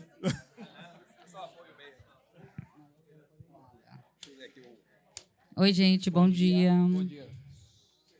A gente vai começar lendo o nosso caso, que, inclusive, a gente não tem 100% de certeza, tá? A gente vai precisar da ajuda de todos. Olha só, a situação é a seguinte. Em abril de 2025, a Prefeitura Municipal concluiu um contrato de reforma e ampliação do refeitório de uma escola da rede pública, com o objetivo de adequar o espaço físico às novas demandas de alimentação escolar e segurança sanitária. O projeto contemplou a ampliação da área construída, a substituição completa do telhado e a pintura externa do prédio, incluindo a sinalização visual e o reparo de pequenas infiltrações. Todo o processo foi conduzido mediante projeto técnico elaborado por engenheiro responsável, com a RT registrada no CREA e acompanhado pela equipe de engenharia da Secretaria de Infraestrutura. Durante a execução orçamentária, a equipe contábil identificou a necessidade de avaliar a natureza do gasto, considerando que parte das intervenções ampliou a capacidade do imóvel, enquanto outras representaram apenas manutenção e conservação. Aí a gente vai para as respostas. Em primeiro lugar, o que a gente fez foi dividir o objeto desse contrato. A gente entendeu que se tratava de ampliação, é um tipo de classificação, e o fato de ter reforma é outro tipo de classificação. Então, a gente vai falar primeiro com relação ao objeto de ampliação. Nesse caso, a gente acha que se trata de capital, a natureza econômica, se trata de um investimento de capital com aplicação direta. A gente não colocou os numerozinhos que a gente não precisa, né? Elemento de despesa, 51 obras e instalações, e o subelemento 03, que seriam obras em andamento. A gente ficou um pouquinho confuso. Fazendo um paralelo no que tange à reforma, veja, é o mesmo contrato, duas classificações diferentes. No que tange à reforma e manutenção, enquanto ampliação era o investimento de capital, a reforma, por sua vez, foi natureza corrente. Também outras despesas a gente classificou, aplicação direta também nos dois casos, porque é o mesmo órgão. O elemento de despesa, veja que mudou. Nesse caso, ele foi classificado como outros serviços de terceiros, pessoa jurídica. E o subelemento a gente classificou como 09, reparos. Espero que esteja certo. Vamos lá. Pois é, então, de um modo geral, a gente chegou a essa conclusão com base em, além das legislações genéricas, 4.320 e tantas outras que nós vimos aqui com o professor, a gente vai só falar especificamente do Ministério da Fazenda, que é 163/2001, e a da Cefaz, que foi a Portaria 29/2019, atualizada em 2022. E aí, fazendo referência, porque ele mesmo falou que a classificação, em algumas vezes, vai ser geral, então por isso que tem uma portaria nacional, e em outros momentos a classificação vai variar de acordo de estado para estado. Aí, nesse momento, a gente usa a portaria Cefaz. Além também do MCASP, claro, né? Quais são os riscos, né? Aí a gente percebe, assim, de um ponto de vista, assim, só generalizando, a gente percebeu que teve um problema quando a equipe contábil identificou essa necessidade de avaliar a natureza do gasto, é porque, em regra, o objeto inicial teria sido para ampliar tão somente o refeitório da escola pública. Só que o projeto do engenheiro contemplou toda a área construída. Então, isso por si só já é o suficiente para ensejar diversos riscos, né, e problemas por conta dessa distorção, porque é óbvio que o que se gasta para reformar um refeitório não vai ser o mesmo que vai se gastar para toda uma escola. Então, de um modo geral, a gente corre o risco de estar dentro de uma irregularidade orçamentária, responsabilização dos gestores, de um modo geral, superfaturamento, né, do objeto, distorções de indicadores fiscais. Então, tudo isso aí pode estar ensejo de ser apontado se não for feita, né, boas práticas. Boas práticas essas que começam com reforço do controle, revisão, readequação, análise, planejamento, regular toda essa aplicação do recurso para evitar que esses riscos sejam atingidos. De um modo geral, era mais ou menos isso. Se tiver alguma especificidade faltando, Fernando vai complementar.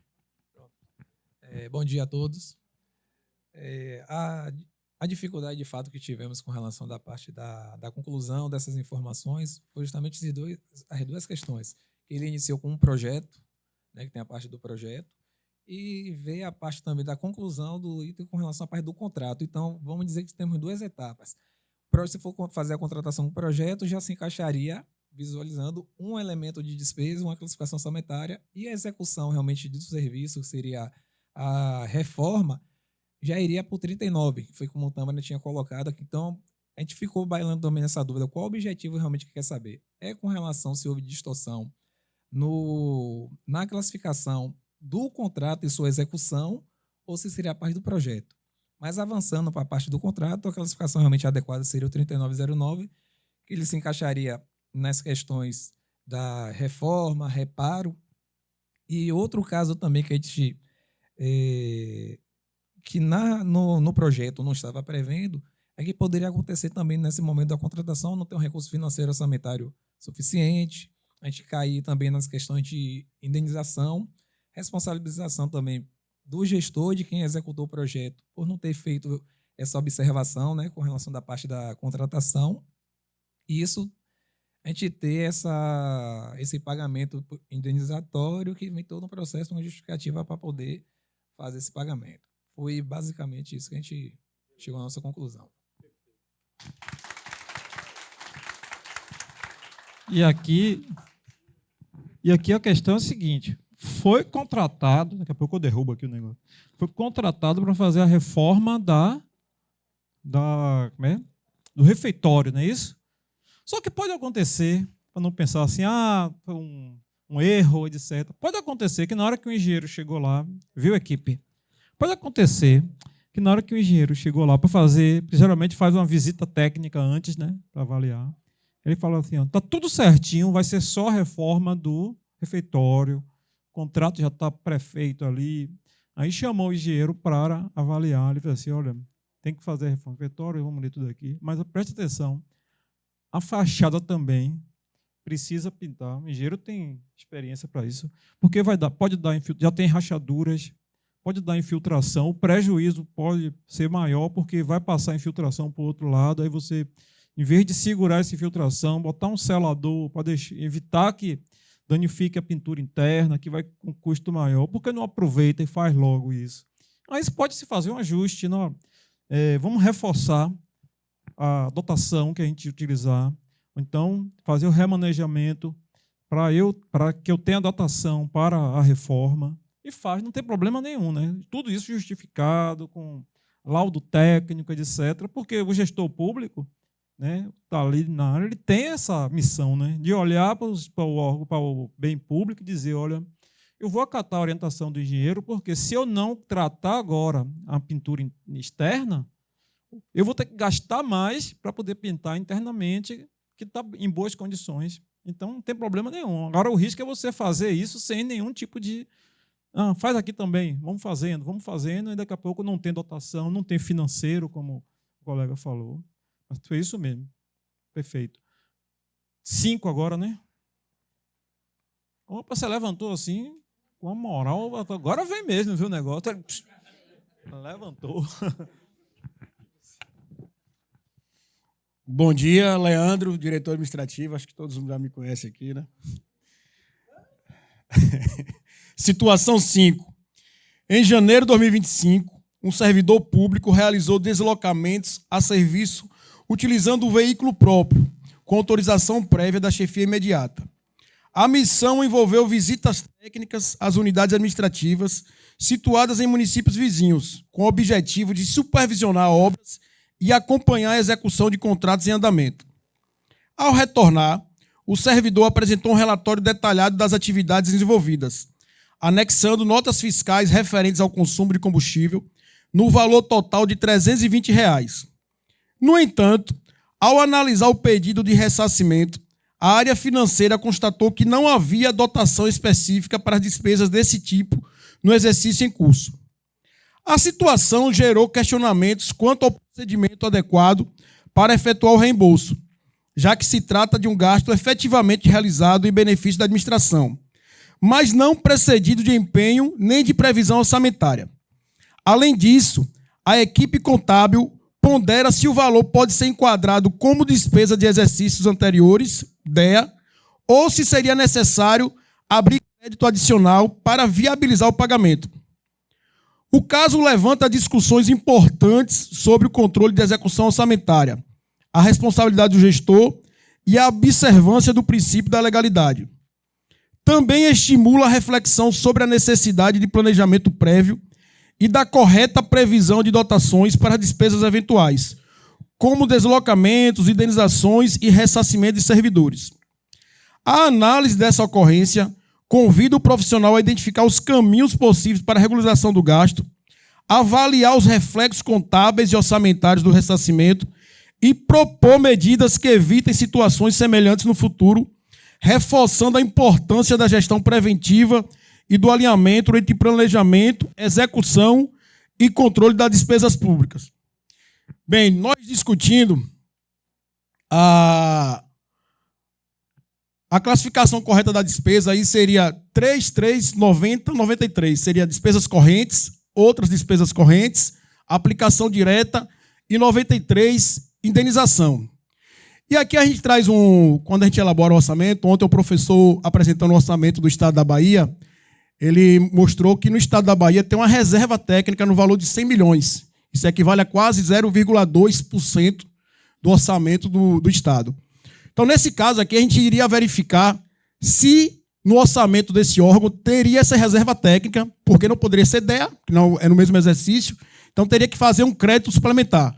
Se o órgão tivesse essa reserva técnica, a gente ia criar o crédito para fazer o pagamento. Se não tivesse a reserva técnica, provavelmente a gente ia puxar ali do setor de transporte, já que trata de combustível. Mas já é uma recomendação para os órgãos, quando for elaborar o seu orçamento, já deixar essa reserva técnica para eventuais situações como essa. Indicar a base legal ou normativa aplicável. É o MCASP, que é o Manual de Contabilidade Aplicada ao Setor Público. Apontar os riscos de classificação incorreta. Aí são muitos. Você tem uma não classificação correta do orçamento, você poderia ter uma notificação do controle interno, do controle externo ser notificado, ter recomendações e, naturalmente, o gestor responder por os seus atos. Sugerir boas práticas de controle para prevenir falhas semelhantes. Aí vai desde o planejamento, os setores passarem para o setor de transporte, a programação anual de visitas, para que o setor de transporte faça a programação correta com os veículos, porque muitas vezes chega na véspera, no dia não tem que viajar. Aí o setor de transporte acontece isso. E também o setor de transporte disponibilizar cartões com a reserva técnica para, se naquele momento não tiver veículo adequado, o servidor que for fazer uma viagem institucional, ele terá esse cartão, faz o de combustível, faz o abastecimento, no retorno presta a conta e não precisará gerar um processo de indenização. Então, esse foi o nosso caso, eu agradeço a atenção de todos. Perfeito, viu? É isso mesmo. Se o órgão tivesse realmente essa preocupação, porque as situações imprevistas acontecem, né? Mas a atuação foi correta, tem que indenizar, né? O rapaz viajou a serviço, né? Trouxe as notas fiscais, né? Não vai ficar sem receber. Esse negócio de viajar a serviço e nota fiscal de combustível deu um problema sério uma vez, problema familiar, né? Problema conjugal sério, porque o servidor, isso conta, reza a lenda, viu? Porque eu não presenciei, eu sempre digo assim, né? Me contaram lá na Cefaz quando eu cheguei, que um servidor tinha viajado a serviço, né? Numa situação dessa, foi com carro próprio. E aí, muitas vezes, no interior tem um posto, né? O hotel fica é o mesmo dono do posto, e muitas vezes o motel fica no mesmo dono do posto. E uma situação dessa, ele abasteceu o carro, só que esse negócio do mesmo dono, a razão social, às vezes usa um para a questão tributária, né? Usa um, usa outro, e aí quando saiu na nota fiscal, saiu a nota fiscal lá do motel. E aí pronto. E aí foi complicado, porque acho que a esposa do rapaz tomou conhecimento, até ele explicar, aquela frase, né? Até explicar que focinho de porco não é tomada. Mas depois que resolveram a questão, ele teve o ressarcimento e tudo mais. Aí quando vocês viajaram a serviço, olha a nota fiscal, não, tire outra. Tire outra que eu estou abastecendo. Agora a equipe, essa foi a 5, né? Agora é a 6. Quem é a 6? Bom dia a todos e todas. A situação. Em fevereiro de 2025, o município firmou contrato com uma empresa especializada em serviço de alimentação coletiva, visando ao fornecimento de refeições aos servidores que atua em regime de plantão noturno. O acordo prevê o atendimento diário em refeitório terceirizado, localizado próximo às unidades operacionais, garantindo condições adequadas de alimentação e descanso durante o turno. A contratação foi motivada pela necessidade de assegurar o bom desempenho das equipes que executam atividades essenciais e ininterruptas, como segurança patrimonial, saúde e manutenção urbana. O fornecimento inclui refeições completas e balanceadas, obedecendo aos padrões nutricionais e sanitários estabelecidos pela vigilância local. Durante a execução do contrato, surgiram dúvidas quanto à classificação da despesa e à forma de registro contábil. A equipe de contabilidade avalia se o gasto deve ser enquadrado como serviço de terceiros, pessoa jurídica, por se tratar de fornecimento terceirizado, ou como despesa de alimentação diretamente vinculada à manutenção das atividades administrativas. Além da questão classificatória, o caso traz à tona reflexões sobre a natureza indenizatória ou operacional do gasto, e sim impactos no controle de custos e na transparência da execução orçamentária. Também evidencia a importância de instruir corretamente o processo com a justificativa da necessidade, o detalhamento do público atendido e o acompanhamento da execução contratual.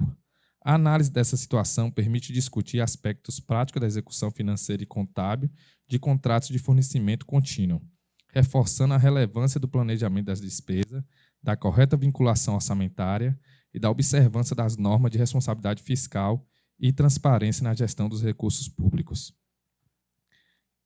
Das questões, né? Identificar a classificação correta da despesa. A gente classificou ela como 339039, né? Também como serviços terceirizados. Ele mesmo pontuou no texto que a questão contábil também estava entendendo que classificaria como serviço terceirizado, a gente concordou. Indicar a base legal ou normativa aplicável, né? Todos nós apresentamos isso, a 4.320 e o MCASP, né?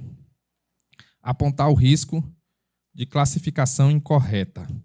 A gente listou o demonstrativo contábil, comprometer a fidedignidade das informações, inconsistência na execução orçamentária, risco de apontamento de órgãos de controle, possível responsabilização do gestor e do responsável técnico.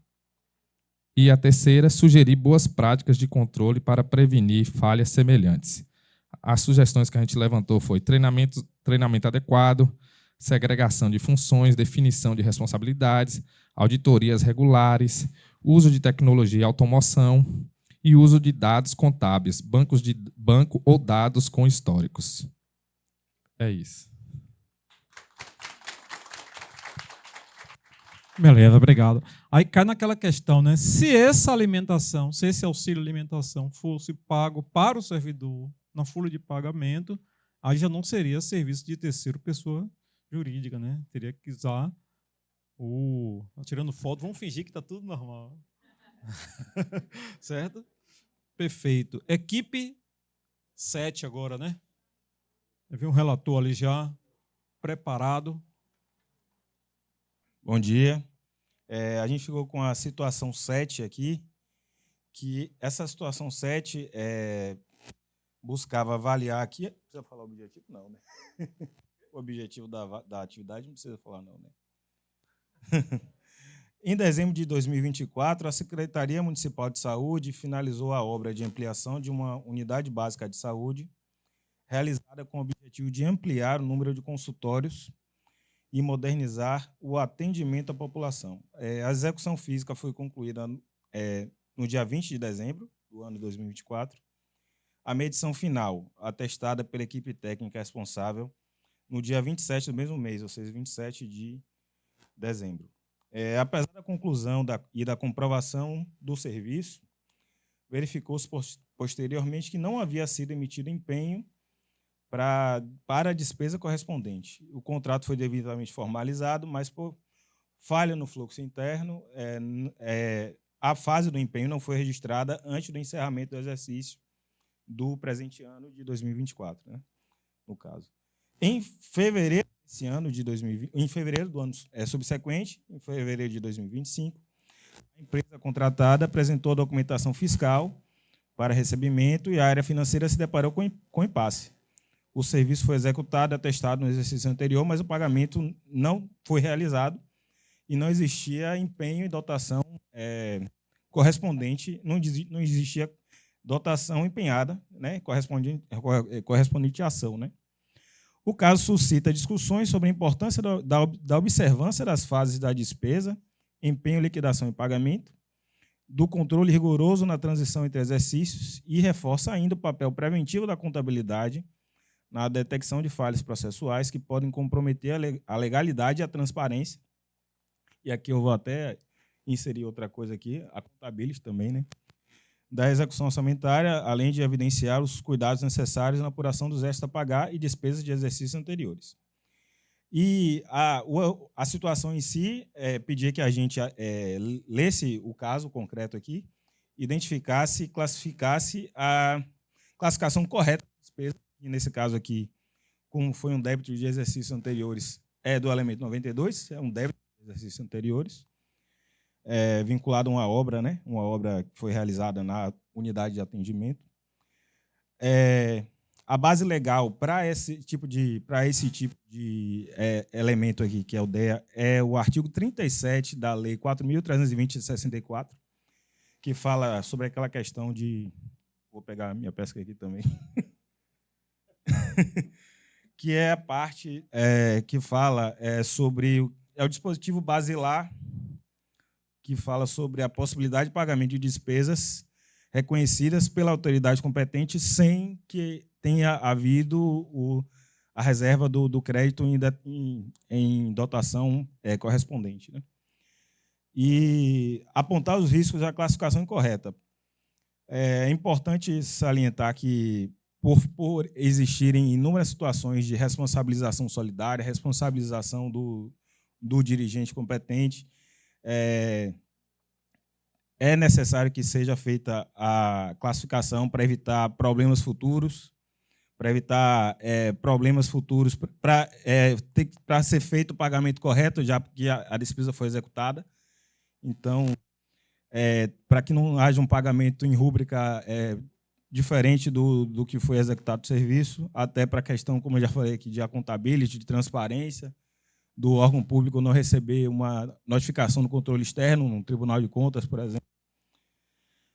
Esse é um risco da classificação. E boas práticas, a gente identificou que boas práticas para lidar com despesas de exercícios anteriores, basicamente, é ter controle, transparência, prevenir que e também, de repente, até orientar que as unidades que tratem de alguma forma com o orçamento tenham um controle sobre as despesas que são executadas em cada unidade administrativa, que passe pelo que o órgão, de alguma forma, utilize alguma parte do orçamento, práticas de accountability, práticas de, por exemplo, acompanhamento de planilha, acompanhamento prévio sempre, e também um acompanhamento geral da vigência dos contratos.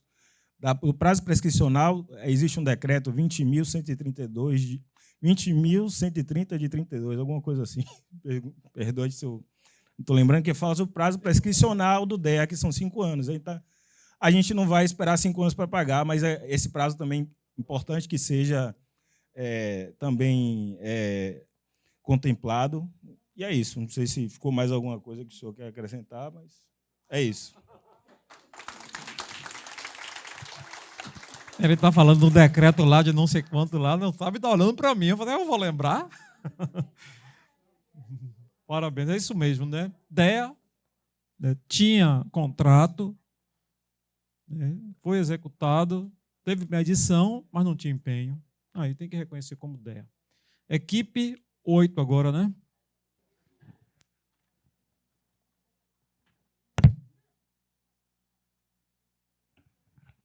Situação 8. A equipe aqui é formada por Daniela, Márcio, Marcela, Brisa e Daiane. E eu, Jadilson. Situação 8. Em janeiro de 2025, a Secretaria Municipal de Cultura recebeu a fatura de energia elétrica referente ao período de consumo compreendido entre 5 de dezembro de 2024 e 4 de janeiro de 2025. O valor total da conta foi de R$ 3.600, correspondente ao consumo estimado de dezembro, conforme informado pela concessionária de energia. Ao analisar a despesa, a área contábil identificou que parte do consumo corresponde ao exercício anterior, uma vez que o gasto se refere majoritariamente ao mês de dezembro de 2024. Embora a fatura tenha sido emitida e recebida apenas em janeiro do exercício seguinte. Essa situação levantou dúvidas sobre a competência orçamentária e contábil em que a despesa deve ser reconhecida. A equipe financeira pondera como deve registrar o valor considerando que o serviço foi prestado no exercício anterior e o pagamento será efetuado no exercício corrente, já que a obrigação só se tornou formal com o recebimento da fatura.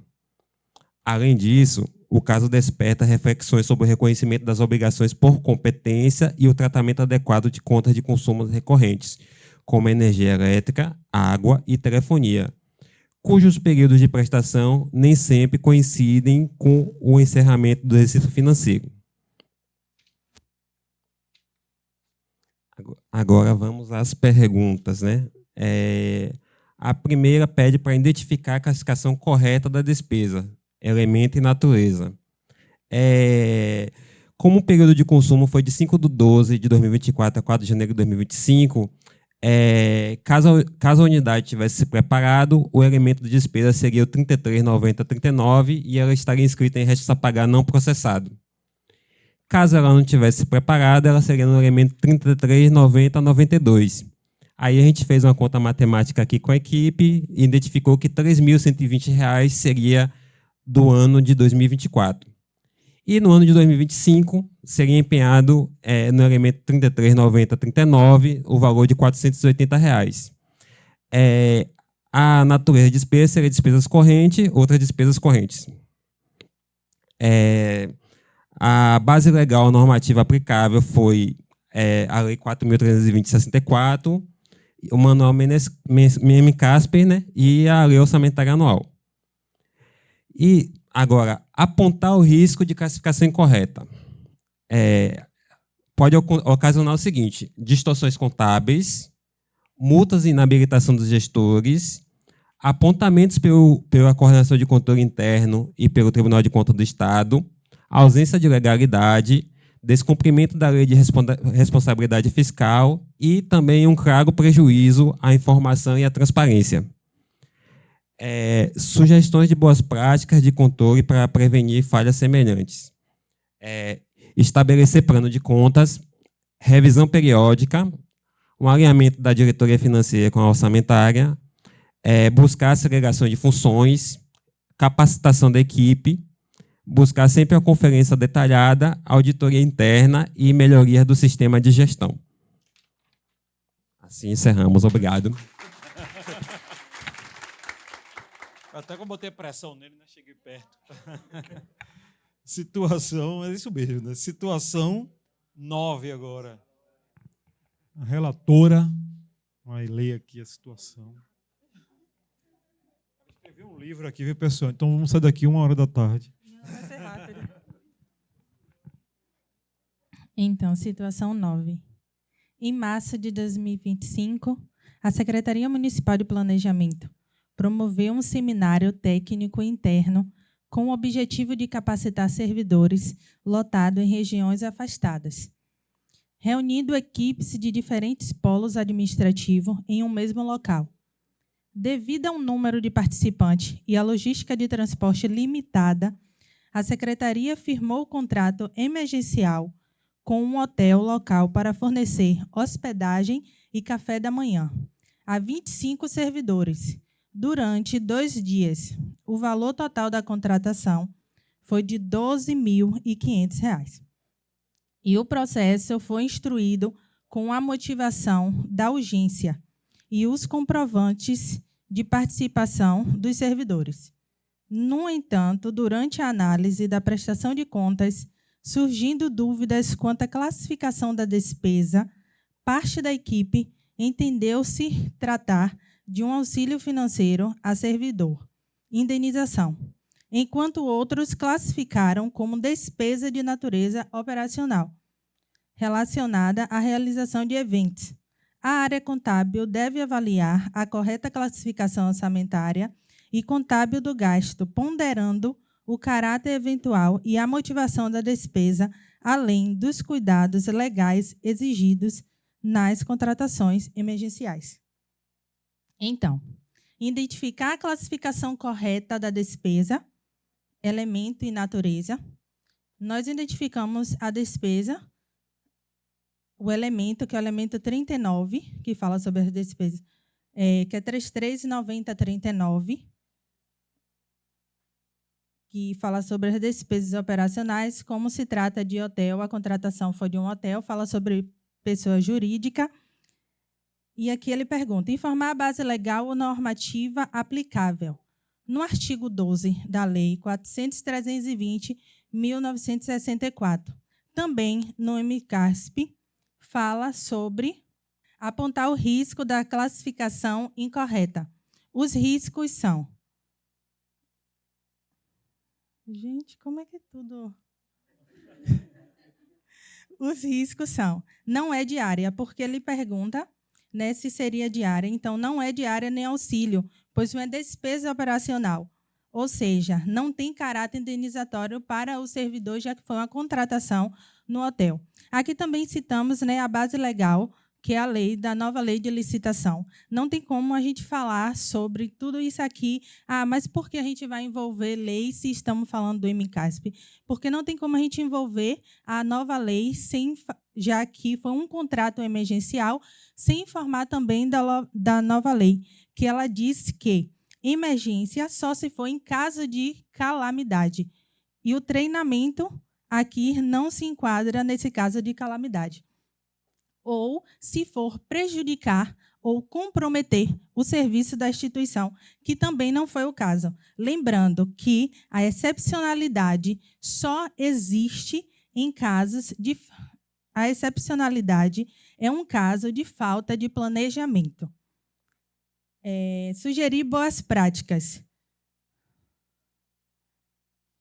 As boas práticas é um planejamento, criar um checklist interno de todos os processos para que a gente não possa infringir a lei, nem tampouco o MCASP.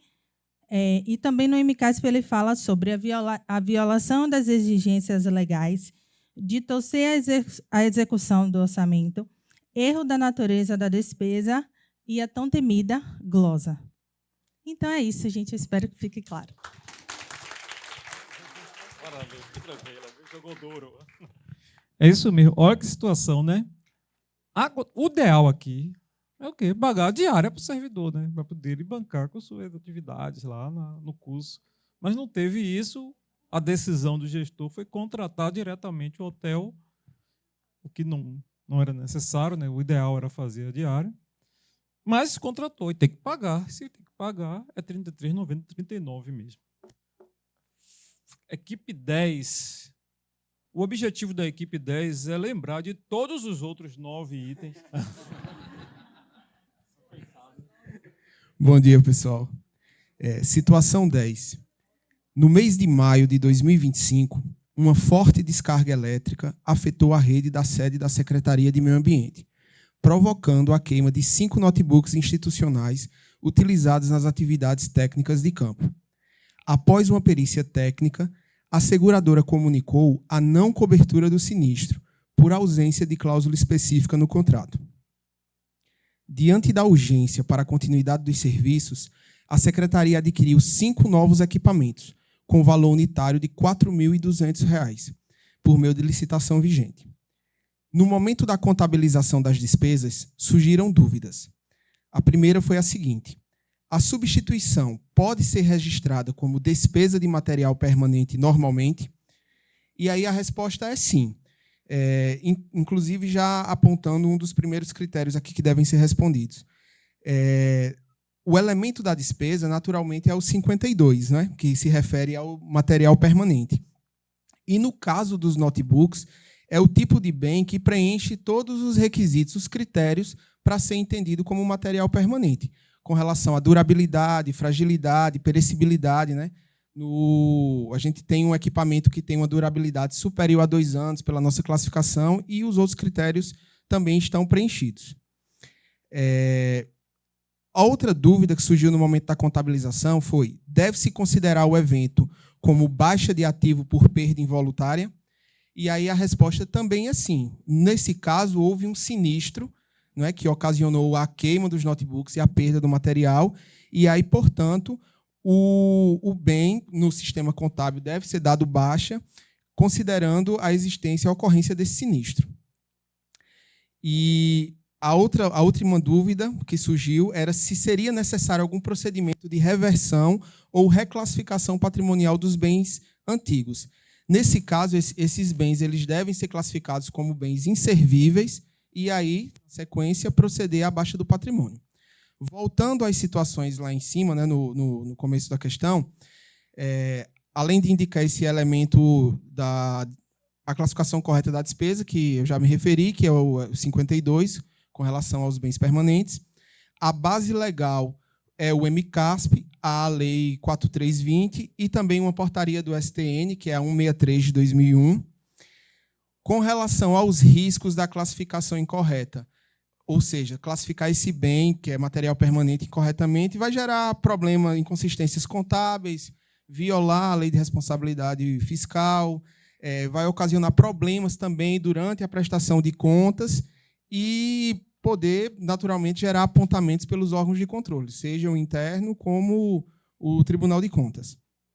E aí, com relação às boas práticas, a prática essencial, primordial, seria a correta classificação do bem, o registro no sistema patrimonial, e especificamente dentro dessa situação, já que a gente está falando de notebooks que foram perdidos em decorrência de uma descarga elétrica e a seguradora não cobriu por ausência de cláusula específica, uma prática essencial seria revisar a apólice do seguro para fazer a inclusão desse tipo de situação, para que a administração pública não ficasse desassistida. É isso, pessoal.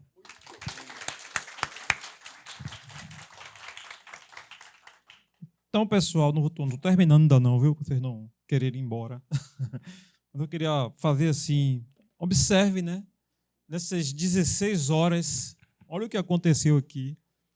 Vocês aprenderam sobre as normas relativas à execução orçamentária e financeira, legislação e normas. Falamos sobre PPA, LDO e LOA, e vocês aprenderam a fazer uma viagem nesses documentos, né? Que um dia vocês podem ser questionados. Falamos sobre receita e despesa, né? Principalmente despesa, que é o nosso foco maior.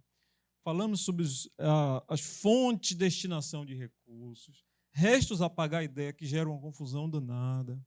E essas situações específicas, que nada mais, essa atividade 3, ela resgata justamente muitas daquelas situações específicas que geram mais dúvidas no dia a dia. E o objetivo é esse mesmo. Vocês podem se deparar no dia a dia de trabalho com situações como esta. E aí, vocês têm que saber sair. E não tem como você sair bem se você não mergulhar na legislação, ver o que pode, ver o que não pode, chamar o colega, vamos analisar juntos, não toma uma decisão sozinho, né? Leva para o superior, nós estamos com essa dúvida aqui. Sentando todo mundo e conversando, vai chegar a solução, né? Não tem como não chegar à solução. Agora, não queira tomar uma decisão sozinho, porque você pode estar equivocado. Eu posso errar, por exemplo. Eu posso ter uma concepção equivocada de um item e, de repente, eu sou Manuel, bam, eu vou tomar essa decisão. Não, eu sempre converso. Quando eu vou tomar alguma decisão, que às vezes eu estou ainda... Não, vou chamar o colega aqui, chamar o diretor, chamar um colega que é gerente, vamos conversar aqui juntos, vamos chegar a uma solução e eu posso ser demovido da minha, né, possibilidade da minha convicção de que alguma coisa está errada. E falamos sobre prestação de contas. Olha quanta coisa não falamos. E acrescentar uma coisa, o que foi que aconteceu nessas 16 horas? Vocês também ganharam alguns quilinhos a mais, você não pode fazer nada. É isso? A minha parte, daqui a pouco o Juliano está me impressionando aqui, olhando para mim, porque ela disse que quer falar algumas palavras para vocês, né? Mas de toda sorte, eu já agradeço muito a atenção, agradeço a defensoria, né, da pessoa da Carol, que entrou em contato, depois Juliana ficou lá no bate-bola com a gente. Agradeço muito essa oportunidade, a escola aqui, né, Alan, pela recepção e a forma como vocês trabalharam. Para viabilizar realmente, é difícil você botar mais de 70 pessoas numa sala de aula. Então, mas foi tudo bem, né? Correu bem. Mesmo o aperto gera o calor humano, não é isso? Então, vocês estão de parabéns assim pela participação, envolvimento, o tempo todo participando de tudo. E eu saio daqui muito feliz, muito satisfeito pelo resultado alcançado, tá bom? Muito obrigado de coração. Agora sim. A todos nós, a você. Professor, mais uma vez agradecer todo o ensinamento que foi dado a todos nós. Estamos muito gratos e também saímos daqui diferentes, né? Todos entraram aqui com a perspectiva, com ansiedade, com uma ânsia por novos conhecimentos, e o senhor cumpriu muito bem a expectativa de todos nós. Agradecemos pelo seu tempo, pelo preparo, pelo material que foi disponibilizado. Lembrando a todos que esse curso ficará gravado na nossa plataforma de ensino, e dizer que hoje é o começo de uma formação, né, que todos nós vamos precisar sempre buscar mais aperfeiçoamento, mais estudo, mais qualificação, e reforço o convite para que o senhor retorne aqui, justamente buscando atualizar e trazer outros conhecimentos. Agradecer também a todos vocês que nesses 3 dias, né, uma maratona aí de orçamento e finanças, foi muito gratificante ter todo mundo aqui nessa energia muito boa, o sorriso, o abraço, essa interação entre os grupos. Aprendemos bastante, principalmente com todos vocês, né? A Paulo Freire tem uma frase que eu acho muito importante e para mim ficou bem marcado: quem ensina aprende a ensinar, e quem aprende ensina a aprender. E isso foi importante. Mais uma vez convido vocês para a pesquisa, e dou por encerrado aqui. Se alguém quiser fazer uso da palavra, está franqueado.